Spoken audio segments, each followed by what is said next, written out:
And Damien Barrett, it's time for your news, and let's start over the West with Adam Simpson finishing up after 11 years. Some coach sackings come as a surprise and some don't, and unfortunately for Adam Simpson, that's in the latter category. It was his 11th season, and the past 2 3/4 seasons of those 11 have been disastrous, and that's just the straight footy numbers.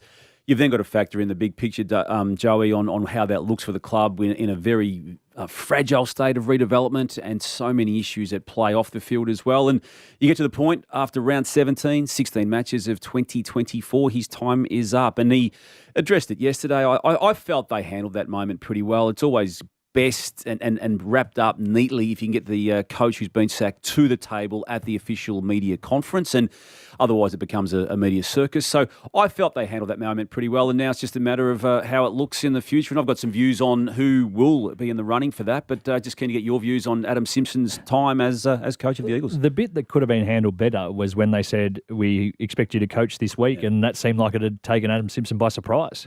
That bit. And look, that was awkward. We need to time code this even more so than normal. 11:08 today as we're talking on this Wednesday. We don't know whether he's actually going to coach on Sunday against the Brisbane Lions. We do know that Jared Schofield will coach the remainder of the season beyond this week. I'd be surprised, as you said, if he was to put himself through it one more time. Is this a move by the West Coast? So 10 games out of the last 70 under Adam Simpson. Is this them getting on the front foot with thoughts that maybe there'll be some coach movement across the board later in the year? It usually does. History says that once one club goes down this path, it does flush out another. Now, we know the suspects. We're not into it, the coach death riding. But I think it's a valid point, Days.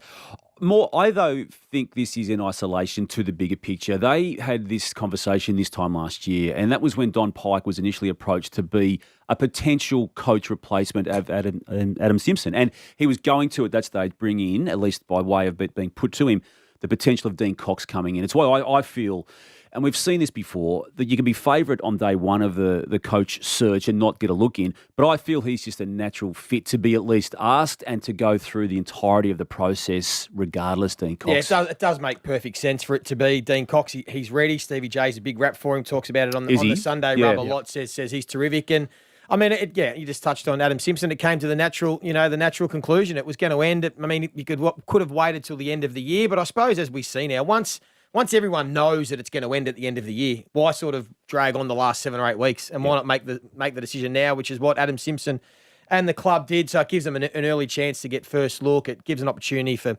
Schofield to play some kids and go from there.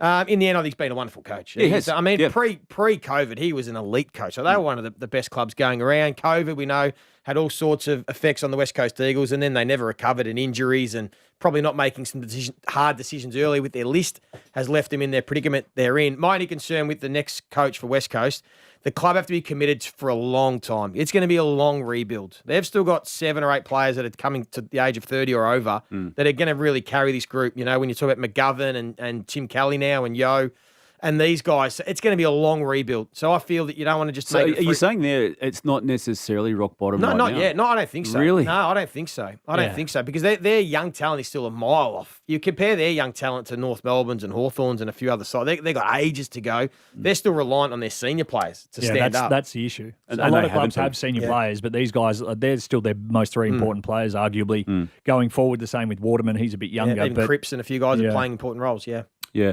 So, again, I feel he coached this year as part of that overall decision that was always going to be made at the end of this year to go. So, in that regard, he's absorbed the 16 weeks of this season in a way that would have been even harder for the person who's going to replace him. And that's why I was okay with Adam Simpson doing the heavy lifting, because it's bought the club an extra 12 months to get through a bit more of the muck and the hard period. So then the new coach has got a little bit more breathing space. Imagine a new coach starting this year with this team and then the next... He'll be 4 years in, the new coach, still rocked down the bottom and already going grey. So at least it just bought them 12 months. And Don Pike's as shrewd as anyone in football. We know that he's got a business background outside of football. He didn't need to return to football. He chose to, and he went and worked with Dean Cox underneath John Longmire.